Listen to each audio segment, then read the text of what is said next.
हमारे प्यारे खुशहाल परिवार के श्रोताओं को प्रभु यीशु मसीह के प्यारे नाम में हमारा प्रेम भरा अभिवादन। इस खुशहाल परिवार कार्यक्रम के द्वारा आप लोगों से दोबारा मिलकर हमें बेहद खुशी हो रही है। आज के इस दिन पहला स्थान प्रभु यीशु को, तो इसी शीर्षक पर हम कार्यक्रम देखेंगे। चाहे हमारा रोजमर्रा का जीवन हो या फिर हमारा परिवार हो, पढ़ाई, नौकरी, कारोबार, चाहे कोई भी काम क्यों न हो, जब हम पहला स्थान प्रभु यीशु को देते हैं तभी उस काम में जीत और आशीष प्राप्त होती है। सबसे पहले परमेश्वर का राज्य और उसकी धार्मिकता की खोज करो, तभी ये सभी वस्तुएं तुम्हें दी जाएंगी। ऐसा हम पवित्र बाइबल में पढ़ सकते हैं। तो जब हम प्रभु यीशु को हमारे जीवन में प्राथमिकता देते हैं, तभी हम हमारे जीवन में जिन भलाइयों की अपेक्षा कर रहे हैं उसे पूर्ण रूप से पा सकते हैं। तो आइए देखते हैं ज्योति दीदी कार्यक्रम, जिसका हम सबको इंतजार है। खुशहाल परिवार।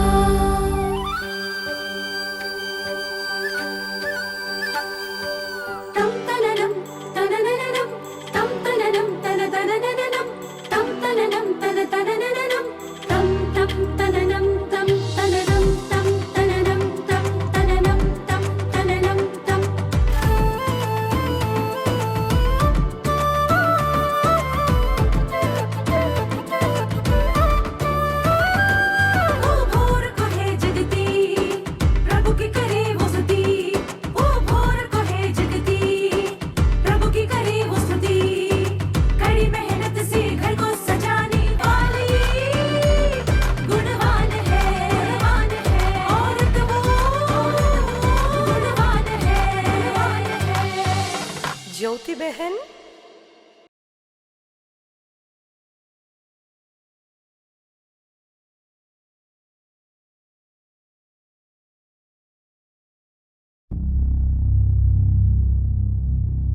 आजकल तुम दोनों बिल्कुल ठीक नहीं कर रहे। क्या बात है मम्मी?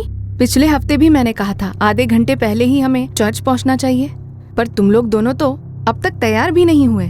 अभी तैयार हो जाएंगे मम्मी, आखिर जल्दी जाकर क्या करेंगे? गीत भी बहुत बोर लगते हैं। ये क्या बकवास कर रहा है तू? जब से तेरा कॉलेज जाना शुरू हुआ है तब से तेरी बातें और तेरा बर्ताव दोनों बदल गए हैं, और तेरा भी वैसा ही है, धीरे धीरे नीचे की ओर जा रही है। पहले तो बराबर समय पर चर्च आती थी, अब क्या हो गया तुझे? मम्मी, कभी कभार तो देरी होती है मुझसे, इसकी तरह हमेशा तो देरी से नहीं आती ना। अरे वाह, जैसे कि ये 1 घंटे पहले ही जाकर चर्च में बैठ जाती है। अब तुम लोग दोनों बातें करना बंद करो और चर्च जाने की तैयारी करो। चलो।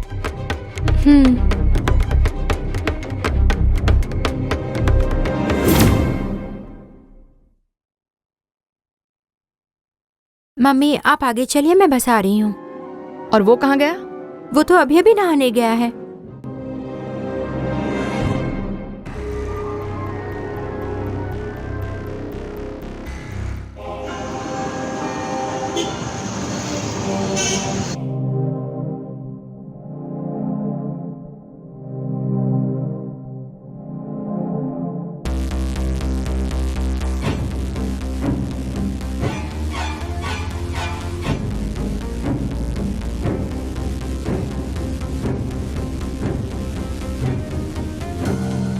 मर्सी, तुम सर्विस खत्म होने से पहले ही क्यों चली आई? सिर में दर्द हो रहा था, अंदर नहीं बैठ पा रही थी। ऐसे कैसे? हर रविवार को ही तेरा सिर दर्द क्यों होने लगता है? ठीक है, सिर दर्द है तो जाकर आराम करती। यहाँ बैठकर मोबाइल क्यों देख रही है?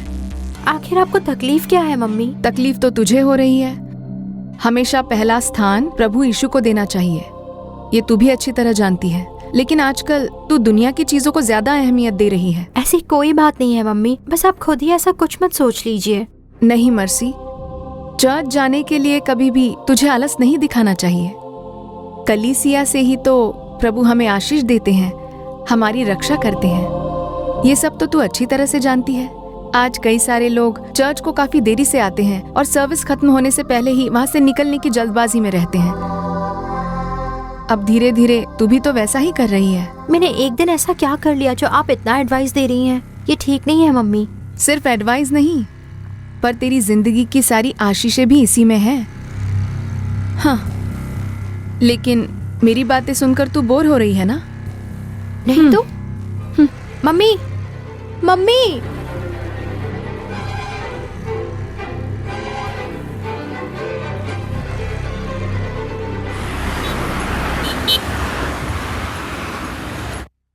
प्रभु यीशु मसीह के नाम में प्रार्थना करते हैं अच्छे पिता, आमीन। अच्छा, अब तुम दोनों जाकर जल्दी से सो जाना। सुबह जल्दी से उठकर तुम दोनों को प्रार्थना करनी है, ठीक है ना? ठीक है मम्मी। तू क्या ऐसे देख रहा है? वक्त पर जागना ही उसके लिए बड़ी बात है, ऊपर से आप उसे जल्दी उठने के लिए कह रही हैं, इसीलिए ऐसे देख रहा है। अच्छा चलो, काफी देर हो रही है।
मम्मी, हम कॉलेज जाकर आते हैं।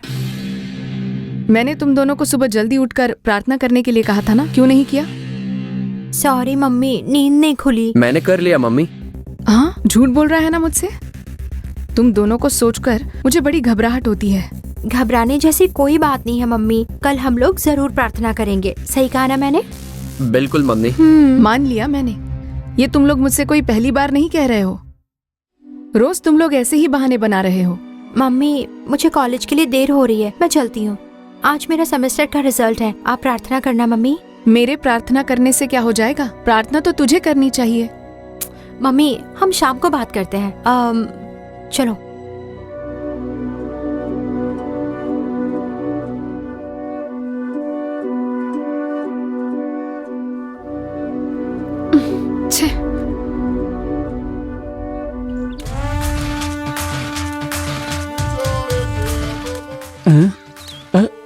ये अरे बाप रे,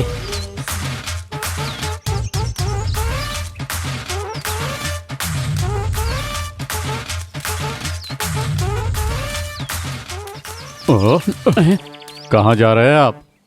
अरे सुरेश, अच्छे हो ना? मेरी चिंता छोड़िए, बताइए आप छिप कर कहाँ जा रहे हैं? मैं कहाँ छिप रहा हूँ, मैं तो बस मजाक कर रहा था तुमसे। वैसे आप जा कहाँ रहे हैं? बस यहीं पास में जा रहा हूँ, और वो भी तुम्हारे लिए जा रहा हूँ।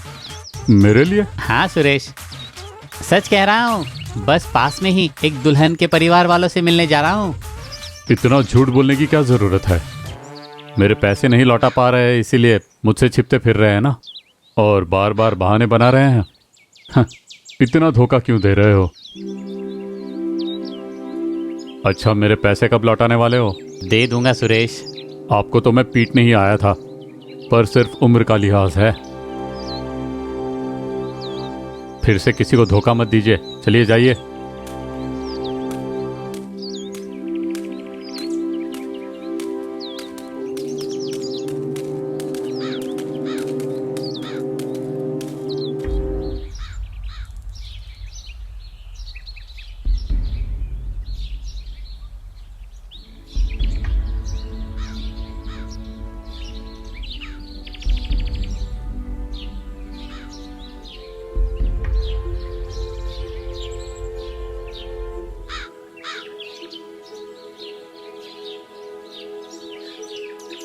क्या हुआ? तुम दोनों के चेहरे इतने उतरे हुए क्यों हैं?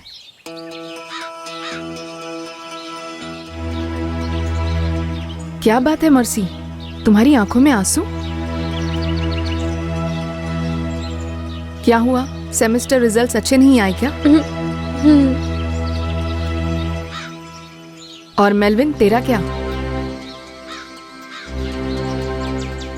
सबके सामने मुझे आज टीचर ने डांट दिया मम्मी। तो फिर और क्या करती वो? जब से तुम दोनों ने यीशु को प्राथमिकता देना पूरी तरह से बंद कर दिया, तब से ही आशीष को खोना शुरू कर दिया। सुबह उठकर प्रार्थना नहीं करते, बाइबल नहीं पढ़ते, न ही चर्च में वक्त पर पहुंचते हो। ऐसा रहा तो कैसे चलेगा? पहले तुम परमेश्वर के राज्य और उसके धर्म की खोज करो, तो ये सब वस्तुएं भी तुम्हें मिल जाएंगी। ऐसा प्रभु का वचन कहता है। तुम्हारी पढ़ाई हो सकती है, फ्यूचर हो सकता है, चाहे कोई भी बात हो, सब में यीशु को ही प्राथमिकता देनी होगी। इस सेमेस्टर रिजल्ट को भी परमेश्वर ने ही अनुमति दी है, और पता है क्यों? मान लो अगर तुम्हारे रिजल्ट्स अच्छे आए होते, तुम दोनों ने क्या किया होता? परमेश्वर को बिल्कुल खोजा नहीं होता। इसीलिए परमेश्वर ने इसकी अनुमति दी है। पहले अपनी गलती को मानकर प्रभु यीशु को प्राथमिकता देने का मन में निर्णय लेना। देखना, निश्चय ही प्रभु तुम्हें फिर से एक बार ऊंचा उठाएंगे। खुशहाल परिवार। ज्योति दीदी, कार्यक्रम देखा आपने? आपके लिए ये लाभदायक था। अब आगे आपकी आशीष के लिए प्रभु का संदेश देकर प्रार्थना करने के लिए बहन अनीता बानो बिल्कुल तैयार है। प्रार्थना के साथ प्रभु का संदेश सुनिए। प्रभु निश्चय आपसे बात करके आज आपको आशीष देंगे।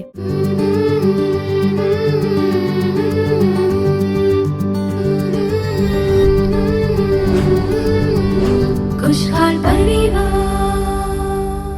मसीह में हमारे प्रियजनों, हमारे प्रभु यीशु मसीह के नाम में आपको प्रेम पूर्ण शुभकामनाएं। आज भी इस खुशहाल परिवार कार्यक्रम के द्वारा आप लोगों से मिलकर हमें बेहद खुशी हो रही है। हम आपका प्रेम पूर्वक इस कार्यक्रम में स्वागत करते हैं। तो हमारे प्रियजनों, आज प्रभु हमसे जो बात करना चाहते हैं वो है पहला स्थान यीशु को। आज के समय में हम लोग देखते हैं कि हर व्यक्ति अपने जीवन में किसी न किसी चीज को पहला स्थान जरूर देता है। कुछ लोग रिश्तों को पहला स्थान देते हैं, कहते हैं मेरे दोस्त वही मेरे सब कुछ हैं। कुछ कहते हैं मेरी माँ, कुछ कहते हैं मेरी पत्नी। इस तरह रिश्तों को पहला स्थान देते हैं। कुछ लोग देखिए गलत संबंध को पकड़े रहते हैं और उसी को अपना जीवन मानते हैं। और कुछ लोग अपनी कार को, कुछ लोग अपनी बाइक को, तो कुछ लोग मोबाइल को प्राथमिकता देते हैं। तो कई लोग अलग अलग तरह की चीजों को अपने जीवन में प्राथमिकता देते हैं। कुछ लोग खेलों में रुचि रखते हैं, क्रिकेट, फुटबॉल, हॉकी, इस तरह खेलों को प्राथमिकता देते हैं। और तो और कुछ लोग हैं जो मनपसंद कपड़ों को प्राथमिकता देते हैं। उन्हें जो कपड़े ज्यादा पसंद हैं उसे वो बहुत पसंद करते हैं, प्राथमिकता देते हैं। कुछ लोग खाने पीने को, ऐसे कई सारी चीजों को हम देख सकते हैं। इस तरह हर कोई किसी न किसी चीज को पहला स्थान देता है। लेकिन यहाँ कहा गया है कि पहला स्थान यीशु को देना जरूरी है। तो हर एक लोगों की अपने जीवन में कोई प्राथमिकताएं हैं। यहाँ पर कितनी सारी खोजें हुई हैं, बहुत सी चीजें बन चुकी हैं, लेकिन हमें पहला स्थान यीशु को क्यों देना है, इसके बारे में हमने अब तक कोई खोज नहीं किया। इसीलिए अब तक उन्हें पहला स्थान नहीं दिया। तो देखिए, इतने सभ्य दुनिया में, इस तकनीकी दुनिया में हमें जिसे पहला स्थान देना है, टेक्नोलॉजी की भरमार इस संसार में जिसे हमें सबसे पहले स्थान देना है, प्राथमिकता देनी है, और अब तक हम उन्हें प्राथमिकता नहीं दे पाए। इसीलिए हमारे जीवन में इतनी समस्याएं, इतने संघर्ष हैं, इतने संकट होते रहते हैं। तो प्रियजनों, अगर आपसे कोई पूछता है कि आपकी माँ कौन है, आपके पिता कौन है, आप किस नगर के हैं, आपके परिवार में कितने सारे लोग हैं, तो आप सब विवरण उन्हें बताएंगे। लेकिन जिसने आपको बनाया है, जिसने आपकी सृष्टि की है, उसके बारे में अगर कोई आपसे सवाल करता है, पूछता है कि कोई है जिसने आपकी सृष्टि की है, वो कौन है, तो आप उसका जवाब नहीं दे पाएंगे। नहीं पता ना आपको कि हम कहाँ से आए, क्यों इस दुनिया में जी रहे हैं, इस जीवन के बाद हम लोग कहाँ जाएंगे, इतना बड़ा संसार क्यों है? क्या आपने कभी इसके बारे में सोचा? क्या आपने अपने सृष्टिकर्ता के बारे में जानने की कभी कोशिश की है, जिसने आपको सुंदर आंखें दी, शरीर के अलग अलग अंग दिए? वो एक महान परमेश्वर है। क्या आपने उसे कभी पहचाना? तो मेरी बात पर ध्यान दीजिए। उत्पत्ति की पुस्तक अध्याय 1 और वचन क्रमांक 27 में लिखा है, तब परमेश्वर ने मनुष्य को अपने स्वरूप के अनुसार उत्पन्न किया। मतलब हम परमेश्वर के स्वरूप में बनाए गए हैं। मतलब प्रभु ने इंसान को अपने ही स्वरूप में बनाया है। तो जब हम ये जानेंगे तभी तो उन्हें प्राथमिकता दे पाएंगे, है कि नहीं? तो जान लीजिए कि हमारी सृष्टि कैसे हुई है। जिस तरह परमेश्वर है, जिस तरह प्रभु खुद हैं, उसी तरह उन्होंने मनुष्य को भी बनाया है। अब देखिए, उत्पत्ति अध्याय 5 और उसके पहले 2 वचनों में लिखा हुआ है कि परमेश्वर ने मनुष्य की सृष्टि की और उसके बाद उनका नाम आदम रखा। तो देखिए, मनुष्य को आदम का नाम देने वाले कौन थे? परमेश्वर। परमेश्वर ने आपकी सृष्टि की है। हम बस अपने आप को इंसान इंसान इंसान कहते हैं, मनुष्य कहते हैं, पर हमें मनुष्य का नाम देने वाले खुद प्रभु परमेश्वर हैं। तो परमेश्वर ने ही हमें मनुष्य ऐसा नाम दिया था। तो इसीलिए हमें जानना चाहिए कि जिसने हमें बनाया है वही प्रभु है, वही सृष्टिकर्ता परमेश्वर है जिसने हमें उत्पन्न किया है। और जब हम ये जानेंगे तभी हम उन्हें पहला स्थान दे पाएंगे। अगर नहीं जानेंगे तो कैसे हम उन्हें पहला स्थान दे पाएंगे? इसीलिए बहुतों के जीवन में प्रभु को पहला स्थान बिल्कुल भी होता नहीं है। वो तो अपने जीवन में प्रभु को स्थान तक नहीं देते। इसीलिए हमारे जीवन में बहुत सारी समस्याएं, बहुत सारा दुख, बहुत संघर्ष, बहुत सारी उलझनें आती हैं। हम संघर्षों में फंस जाते हैं। इसीलिए हम छोड़े हुए स्थिति में आंसुओं के साथ इधर उधर भागते हैं। कहाँ जाएं, कैसे जाएं, लोगों की बातें सुनकर यहाँ वहाँ दौड़ते रहते हैं, क्योंकि हम अपने सृष्टिकर्ता परमेश्वर को बिल्कुल जानते नहीं हैं। देखिए, बाइबल में भी एक मनुष्य के बारे में लिखा हुआ है। उस मनुष्य को प्रभु कौन है ये पता नहीं था। इसीलिए उसने प्रभु के बच्चों को बहुत सताया, बहुत दुख दिया, बहुत ही कष्ट पहुंचाया। उसके बारे में बाइबल में ये लिखा हुआ है, एक दिन प्रभु ने उस मनुष्य को अपने आप को प्रकट करना चाहा। प्रेरितों के काम अध्याय 9 और वचन 5 में हम इसके बारे में पढ़ सकते हैं। प्रभु ने एक मनुष्य को अपने आप को प्रकट किया। जब उसने वो प्रकाश देखा तो उसने प्रभु से ये पूछा कि आप कौन हैं? तब प्रभु ने अपने आप को प्रकट करते हुए जवाब दिया कि मैं वही यीशु हूँ जिसे तू सताता है। इस तरह प्रभु ने उसे जवाब दिया। तो ये जो पौलुस है, जो प्रभु को नहीं जानता था, यीशु के बारे में जिसे जानकारी नहीं थी, उसके सामने प्रभु ने खुद को प्रकट किया। और पता है उसके बाद क्या हुआ? उसी यीशु को देखकर पौलुस ने पहली बार पूछा कि बताइए प्रभु, आप क्या चाहते हैं कि मैं करूं? देखा, प्रभु को ना जानने के कारण हम अपनी इच्छा से, अपने मन से, अपने उद्देश्य से ही जीते हैं। ये नहीं जानते कि वो हमें किस काम के लिए उपयोग करने वाले हैं। इसीलिए हम खुद निर्णय लेते हैं, अकेले ही दौड़ते रहते हैं और फिर समस्याओं में पड़ जाते हैं, परेशानियों का सामना करते हैं। तो मेरे प्रियजनों, आज जब आप ये वचन सुन रहे हैं, तब जिस प्रभु ने उस दिन पौलुस से मुलाकात की थी, वही प्रभु आज आपसे मुलाकात कर रहे हैं, आपसे बात कर रहे हैं और आपसे कह रहे हैं कि तुम्हें मैंने बनाया है, तुम्हारी सृष्टि मैंने की है। तो प्रभु आपसे यही बात कर रहे हैं। इस वचन को सुनने वाले प्रभु के लोगों, हो सकता है आप प्रभु को जानते हो या ना जानते हो, आप उन्हें प्रेम कर सकते हो या प्रेम ना करते हो, आप कोई हो जो उन्हें स्वीकार करते हो या ना करते हो, लेकिन आपको बनाने वाला एक प्रभु है और वो है यीशु। उनका नाम है यीशु। वही इस आकाश और पृथ्वी को बनाने वाले हैं, वही संसार की सृष्टि करने वाले प्रभु हैं, वही आपको और मुझे बनाने वाले हैं। जब हम उस परमेश्वर को पहला स्थान देंगे तभी हम प्रभु की इच्छा को जानकर कार्य कर पाएंगे। इसीलिए ही तो पौलुस ने यीशु को जानने के तुरंत बाद प्रभु से पूछा कि बताइए प्रभु, आप क्या चाहते हैं कि मैं करूं? और देखिए, फिलिपियो अध्याय 3 और वचन 11 में लिखा है कि पौलुस ने प्रभु को जानने के बाद इस संसार की सारी चीजों को हानि और कचरा मानकर सब कुछ छोड़ दिया। और प्रभु के पीछे वो चलने लगे, प्रभु के अनुयायी बन गए, प्रभु की सेवा करने लगे, प्रभु को समर्पित कर दिया। तो देखिए, सब कुछ छोड़कर उन्होंने यीशु को पहला स्थान दिया। उन्होंने अपना जीवन प्रभु को अर्पित किया और पूर्ण रूप से प्रभु की सेवकाई करने लगे। उन्हें प्राथमिकता दी, प्रभु यीशु ही मेरे लिए सब कुछ है, ऐसा कहकर उन्होंने अपना जीवन प्रभु को अर्पित किया और प्रभु के नक्शे कदम पर चलने लगे। तो मेरे प्रियजनों, आज आप अपने जीवन को ही ले लीजिए कि आप पहला स्थान किसे दे रहे हैं, अब तक कैसे जी रहे हैं, क्या कर रहे हैं। प्रभु ने हमें एक उद्देश्य से बनाया है, एक उद्देश्य के साथ, एक योजना के साथ हमारी सृष्टि की है। और पता है क्यों? 5 दिनों में बनाई गई सारी चीजें मनुष्य के लिए बनाई गई हैं, लेकिन छठे दिन प्रभु ने अपनी छवि में मनुष्य को बनाया और वो भी अपने लिए बनाया। यशायाह अध्याय 43 और वचन 21 में लिखा है, इस प्रजा को मैंने अपने लिए बनाया है कि वे मेरा गुणानुवाद करें। सोचिए, हम इस पृथ्वी पर आखिर क्यों जी रहे हैं?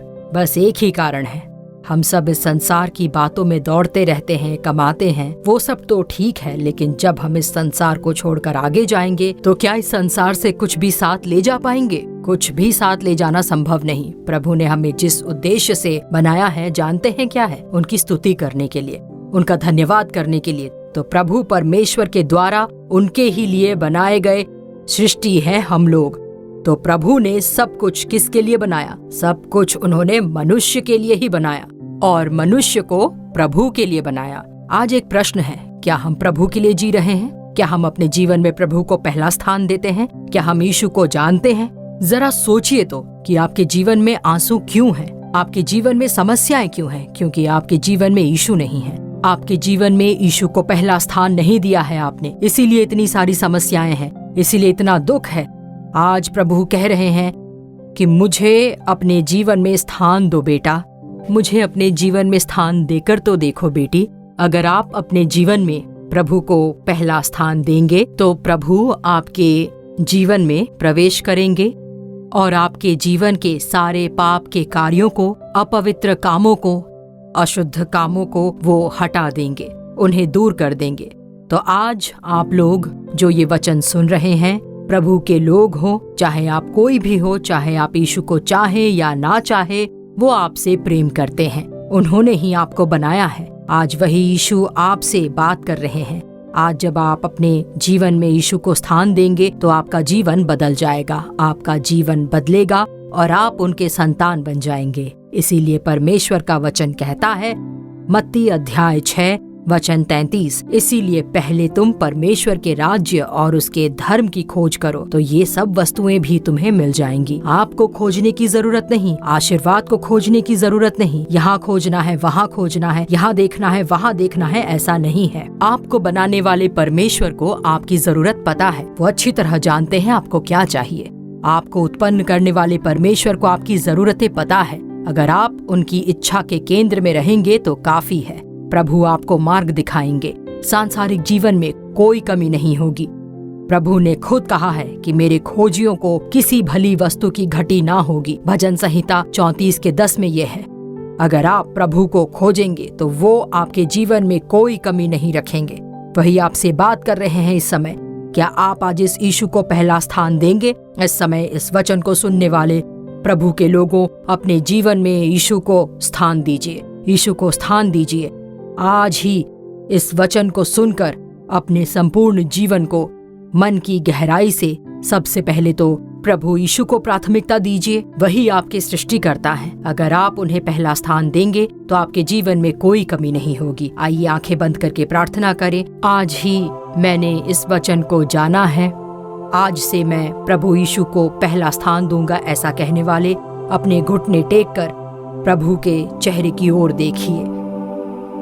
प्रभु यीशु ने आपको बनाया है, उन्होंने ही आपके लिए खून बहाकर आपको छुड़ाया है और वही कह रहे हैं, तुम्हें अगर स्वर्ग में आना है तो बस मैं ही मार्ग हूँ, मैं ही सत्य हूँ और मैं ही जीवन हूँ, ऐसा वो कहते हैं।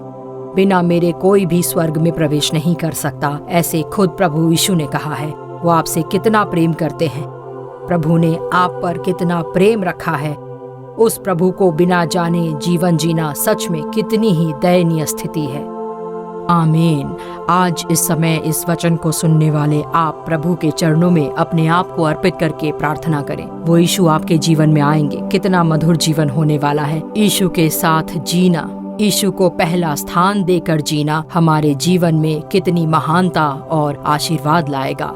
प्रिय प्रभु, आप इस वचन को सुन रहे इन बच्चों से मिल रहे हैं। परमेश्वर, जो अपने जीवन में आपका स्वागत करते हुए प्रार्थना कर रहे हैं, अपने आप को अर्पण कर रहे हैं, उनके जीवन में आप प्रवेश कीजिए। जिस तरह आप जक्कई के घर गए थे, उनके जीवन में प्रवेश किया था, एक बहुत बड़ा बदलाव किया था। इस समय ये बच्चे आपको पुकार रहे हैं। ये लोग आपको जानना चाहते हैं। वे पुकार रहे हैं कि आप उनके जीवन में पहला स्थान लीजिए। पिता, जो लोग ऐसे पुकार रहे हैं, उनके जीवन में बड़ा परिवर्तन कीजिए। परमेश्वर, वे आपको जान ले, वे अपने जीवन में आपको पहला स्थान दे। हे प्रभु, ऐसे प्रेम के लिए धन्यवाद। हमारी प्रार्थना सुनने के लिए आपका धन्यवाद। आपके महान नाम को ऊंचा उठाकर महिमा देने के प्रेम के लिए धन्यवाद। आपके नाम की महिमा हो। यीशु के नाम में प्रार्थना करते हैं अच्छे पिता। आमीन, आमीन। खुशहाल परिवार। प्रियजनों, आशा है कि आज का ये कार्यक्रम आपके लिए लाभदायक रहा होगा। आपने जो आशीष और भलाइयों को पाया है, उसे हमें बताना बिल्कुल भूलिए मत। आपकी प्रार्थना विनती कोई भी क्यों न हो, उसे चिट्ठियों के द्वारा या ईमेल के द्वारा हमें बताइए। आपके लिए प्रार्थना करने और सलाह देने के लिए भाई मोहन सी लाजरस और प्रभु के दूसरे दास बिल्कुल तैयार हैं। हमारे Jesus redeem social media platform के दूसरे कार्यक्रम देखना मत भूलिए। अपने परिवार समेत उससे जुड़ जाइए। फिर अगले कार्यक्रम में आपसे दोबारा मुलाकात होगी। तब तक परमेश्वर की महान कृपा आपके संग बनी रहे। For further details and prayer support, contact Jesus Redeems Ministries, Naulumavadi, Tuticorin District, 628211. Our phone number 04435454545. Email info@jesusredeems.org. Our website www.jesusredeems.com. God bless you.